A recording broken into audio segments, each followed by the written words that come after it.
Apple must work out its latest issues with Epic Games or head back to court to prove it has a legal basis for delaying the restoration of the popular Fortnite game to its iOS App Store, a judge ordered on Monday. Fortnite recently resubmitted its game but was blocked by Apple, Epic Games said Friday.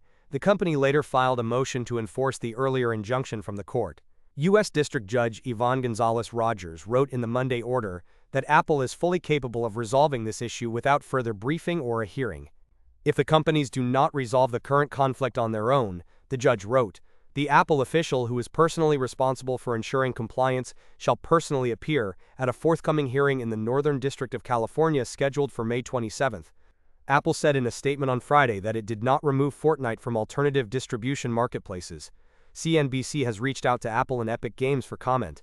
On Monday, Epic Games CEO Tim Sweeney said in a post on X that Apple didn't accept or reject our Fortnite submission.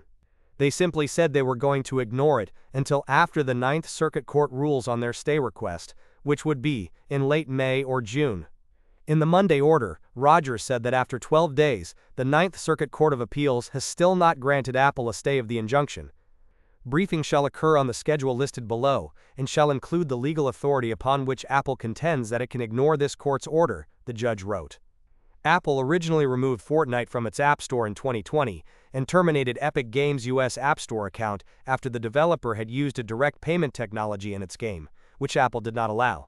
That removal kicked off a legal dispute between Epic Games and Apple, which was originally decided in 2021 concerning the iPhone maker's platform and the way it pays out to and limits app developers.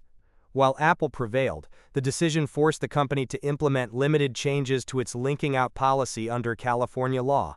Rogers ruled in late April that Apple Vice President of Finance Alex Roman lied to the court about when Apple decided to collect a 27% fee on some purchases outside the App Store. Under her ruling in the case, it was expected that off-app purchases would not have a cut for Apple. Apple said it would appeal. Since that ruling, Spotify and Amazon Kindle have resubmitted their apps to allow for customer purchases outside of the App Store. Apple has already approved those apps.